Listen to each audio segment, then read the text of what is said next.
Hello, and a big warm welcome to Keelan today. Hello. And Keelan, thank you for coming here. You No, thank you for are having me on. you're more than welcome, and you are a trainee counsellor. You're actually in the last year of becoming a fully qualified counsellor Hmm. at the moment. And today you're here not as a trainee counsellor. Today you're here as Keelan, as a Yes, person, I am. Yeah, uh, as and always. yeah. And you're here to talk a little bit about your experience of a friendship, a Mm, friendship that became slightly toxic, a friendship that didn't end how it started. Um, yeah, and it's a really, really important subject because we often hear people talking about romantic relationships, about parental relationships, even siblings, but friendship seems to go under the radar a little bit. yeah. It's massively overlooked, Mm, friendships and how they can turn into toxic relationships or even abusive relationships. In my case, this friendship was labeled as abusive, by myself and by my therapist after I talked to her about it.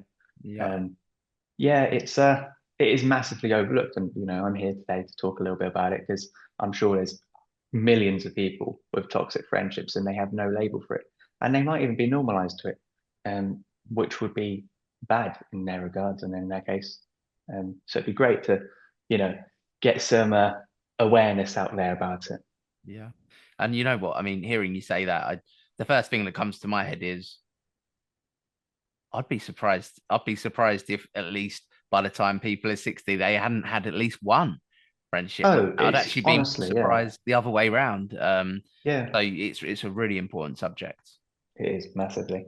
And I mean, with my this friendship, this event, it always starts with, it seems to be, and for me, it might not be for everyone, but I've always been very kind towards people, and I've always found it important to be open and, you know, give rather than take. Yeah. And with people who are, you know, in this case, a, an abuser or within a relationship, um, they tend to prey on that type of person. Mm, And they do use your kindness and your empathy, and they turn it against you. And yeah. this is exactly what happened in this case.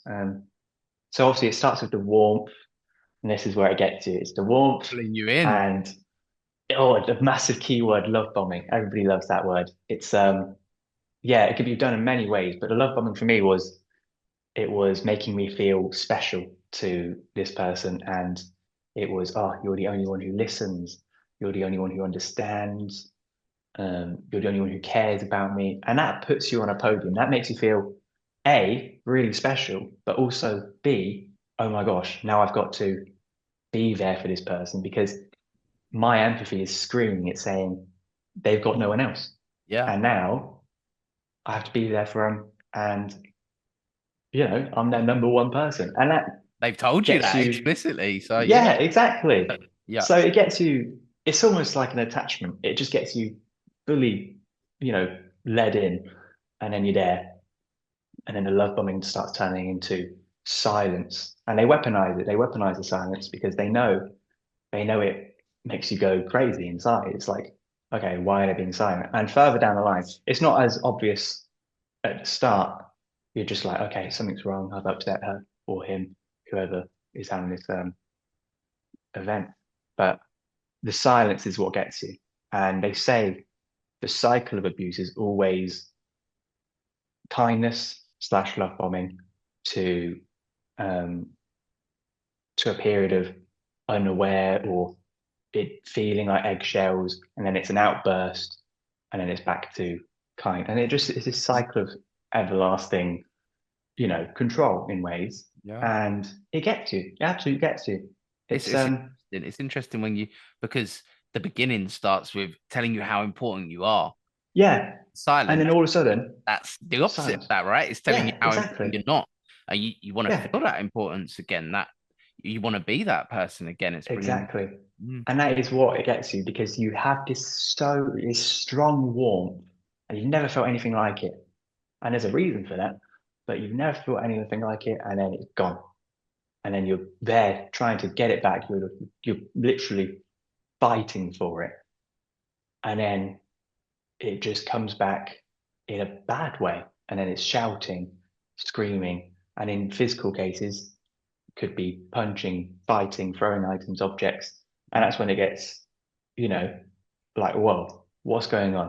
But then all of a sudden, kindness again, and you're like, okay, that was a one-off, and it happens again and again and again. But by that time, you're so addicted to this warmth and so addicted to the kindness. The 10% they say usually it's about what 30%, 10%. I don't know the actual figures. It's different for everyone. Yeah. But that small percentage of kindness in that abusive relationship can overpower the negative parts Mm. easily. And that's what people, you know, get confused by or get attached to. And it's just dangerous. It is very dangerous in the case of any type of abuse, from emotional, physical, financial, anything. And yeah, in my case, it was purely emotional. There was some physical aspects, but I would put it and jot it down as emotional. I was made to feel like I was at fault most times. Oh my gosh, the gaslighting. Mm. Um, that is one thing which stays with you because one thing with me, and again, it might be different for everyone else or people might relate, but the gaslighting was insane because afterwards you're just questioning yourself. You're Yeah. confused. And it's natural for anyone to look for answers and you're looking for these answers. You're like, well, why did they say this? What do they mean by this? I didn't do that. So why are they saying that? And it, even after the abusive relationship, it stays with you because you've got that phase of understanding, questioning, Mm. and you've got that phase of realizing it was abuse. Because for me, and this is gonna, I'm jumping way forward into the story, but Mhm. when I figured it out, I actually didn't go to therapy for myself. I Okay. was mentally unwell. It was strange. I was very mentally unwell, but I went to therapy because I was very worried about my abuser. Mm. Yeah. And then over time, I think it was over about half a year, my therapist started to unravel this truth. Mm. And that hurt, obviously. I mean, it's going to hurt for anyone to find out that this person you cared for has actually been the reason of your pain. Yeah. And after that period of confusion and understanding, you've got the acceptance period. And that again Ju- is Just where, just to slow it down on that period yeah, sorry, yeah. of confusion, it feels really important. And I really like the way you're bringing in kind of things from domestic abuse and other abuses Mm, into this as well. But that feeling of confusion, it's that lack of trust that you then have in yourself. And I could hear you yeah, kind of reference into how it still affects you now. Um, there's that lack of trust in yourself and that wanting answers. yeah, Who exactly do you that. go for? Who do you go to for those answers? The only That's other the thing. person in the. Yeah, Mm. yeah. And even now that you say that, because after the abuse, you were so confused, and this is just to touch on it because it did happen to me, but the abusers will typically aim to isolate you. So you Yeah. have no one to trust.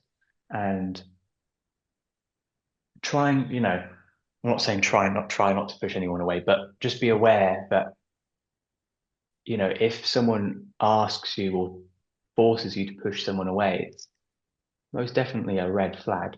Yeah. Um, and for me, when I ended my relationship, or not relationship, the friendship, um, I was very much alone, and the only person I could approach was a therapist. Um, and it's hard. Mm. Any sort of reason you go for therapy, it's hard opening up about that topic because, again, who do you trust and who do you believe? And you're embarrassed, and there's so many reasons for it. Confused And, as well, you as you know, said, yeah, you didn't know everything that was going to come out exactly. when it's Yeah, that's scary as well to not know what's gonna yeah, come. yeah. But I mean, like you said, yeah, the confusing phase is easily one of the worst phase, because you need the guidance. And without the guidance, this is where many people, unfortunately, you know, they don't go to therapy or they don't seek help, and then they get normalized to this and they believe that it's just a way of life. this behavior towards them. And that's what, hopefully as a counselor in the future, but I wish to, make people aware that there is a way you're supposed to be treated, and that's in a kind way. And these negative controlling aspects of life from individuals are not normal and they shouldn't be tolerated. Um, but that's absolutely one of the reasons I want to be a counsellor. But anyway, going back on topic. Sorry. Yeah. Um, It's so I think that's part of the topic, really, isn't it, as well? yeah, it is part of the topic. Just to Yeah. bring in, it's part of, that was part Mm, of your, I can hear you going into that acceptance phase now. And yeah. that's part of that phase, right? You Mm, going to counseling and you realizing, actually, this is who I am and yeah. this is who I want to be, and not this, which is what I was putting up with before. Exactly that. But yeah, acceptance phase. Yeah. Um, Now this phase is a strange one because it's obviously where you start to realize, okay, they were abusive towards me and they were controlling, and that person was not who I thought they were. Mm. And a lot of anger comes with that. I personally was beyond angry. Um, and I've never felt anger like it. I was just like, well, how could someone do that when the only thing you've done to them is kindness? Mm. And that's normal. That's fine. It's a completely normal human reaction to feel anger towards something like that. And it's in ways it's valid, Mhm. um, as long as you don't act on it or do anything outrageous. That's It's the valid. difference. There's a difference Yeah, between anger and aggression. Anger's natural, and feeling actually, it. Yeah. you might have You, shut that part of yourself off during that relationship mm, because that should you tell it about your boundaries. That's you saying, yeah, I don't want this. And yeah, the thing with relationships that are toxic is we turn that off. We turn that mm, anger off because actually we're confused and we don't know if we can trust this feeling. And yeah, feeling that anger is a massive, massive part of yeah, healing. yeah. Mm. You're really good at putting things well together. Like Yeah. good at. I couldn't say that sort of stuff. I couldn't articulate myself well enough. That's the word. Um, but yeah, no, honestly. But yeah, the acceptance phase came with a lot of anger, and that is probably one of the most emotional phases. Um, and you do have to accept that, yes, you've been used, abused, and trolled. Um, but then you've got to really fight because I nearly gave up on being kind um, during that. And you've really got to fight to believe that, yeah, just accept that some people are going to be like that. Mm. Um, but you can't shut off your kindness because that's where the world falls, really. If no one's kind, what are we here for? Um, so yeah, you really got to fight, and that's what I would say to anyone going through it or getting out of it. Just don't fall for it because even after the abuse, the whole point of it was to kill your kindness, to kill your empathy, to kill your light, Mm. and don't let it happen because you've gone through this experience. You're there to help and guide others back to their light. So don't stop being kind and fight forward, honestly. But Find your, yeah, find your true exactly self that. again. Yeah, Yeah. yeah. But yeah. So yeah, these phases are massive, and obviously you get your grief and your attachment and all those sort of phases. But yeah, for me, it was realizing that this person that I thought was such a lovely, warm, loving person Mm. was actually, you know, not who I was. They were wearing a mask for the entire time. And I think I mentioned it in the poem later, um, that her mask fell at the end. So don't want to spoil it, but Mm. Yeah. it's Uh, yeah, they put an act on, and they put an act on towards others. And mm. that's another thing about abuse is that they will successfully put on an image to others, so it makes you seem Yeah. ridiculous. Yeah. It makes you seem silly. And when you go and try and tell someone, they're like, "Oh, what's that? You're saying that about that person, the Mm. nicest person I know." Mm. And yeah, it does. It really does isolate you, and it makes you feel I'll say it makes you feel stupid, but you shouldn't feel stupid because that's what the gaslighting, that's what the manipulation does to you, Yeah. and that's what they want you to feel. But And yeah, you talked about that isolation earlier and how that worked for you. mm, Another way that isolation works is by talking badly to other people about you in yeah, these yeah, situations as well. And yeah, there's a little bit of what you're talking about there, then everyone else is a bit shocked because mm, they don't realize the bullying, they don't realize what's going on between you guys. And it yeah, feels really important for you to come on today and talk about this because we said just before as well, didn't we, that there are so many people out there that are in or have been in mm, friendships that utterly destroy you. And yeah, friendships to some of us are more important than family and mm. other relationships. They're huge, and there's no point pretending for all of us that friendships don't hurt because they hurt when you Oh, realize they someone hurt, yeah. when you realize someone isn't who they say they are, Mm, and it isn't what you thought it was. That's yeah, there's a loss of reality in that as well, and a loss exactly. of self. So Yeah, it's really important that you came on today and shared that. I no, yeah, am I looking appreciate forward it. to hearing I'm your glad. poem as well. Are you ready? I'm very glad. Are you ready? Absolutely, yeah, I'm ready. It started as light, a glow so divine, a friend I had sought, a treasure to find. Your laughter was gold, your words like a song, a bond that felt perfect. How could it go wrong? You called me your best, so fast, so sure, a promise of safety, a heart so pure. But the cracks appeared, so small, so slight, a shadow crept in beneath the light. You pulled me close, then pushed away, your silence louder than words could say. I gave you my time, my heart, my care, but your love was a mask, a thin veneer. The gifts I brought, the weight I bore, were met with indifference or something more. A smile that cut, a laugh that stung, a melody cruel in the words you sung. You're too much, you said, you'll never belong. Yet I clung to the dream, though I knew it was wrong. I mended your wounds while mine bled through, blind to the harm I let you do. Your voice was a storm, a lull, a plea. You better not leave, you're nothing without me. And yet, when I broke, you turned away, dismissing my pain as mere disarray. But the truth slipped out, your cruel refrain. I knew I was causing you this pain.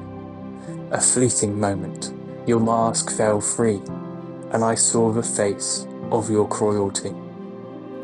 You're too happy, you'd say with disdain, as if my joy caused you some kind of pain. I walked on eggshells, shrinking small, afraid to rise, afraid to fall. I lost my laughter, my time, my peace, but gained the strength to find release. Your whispers linger, but now I know the power to silence them will grow. You were a mirror, cracked and cold, reflecting the lies I was once sold. The mask is yours, the truth is mine, a light reclaimed, a heart that shines.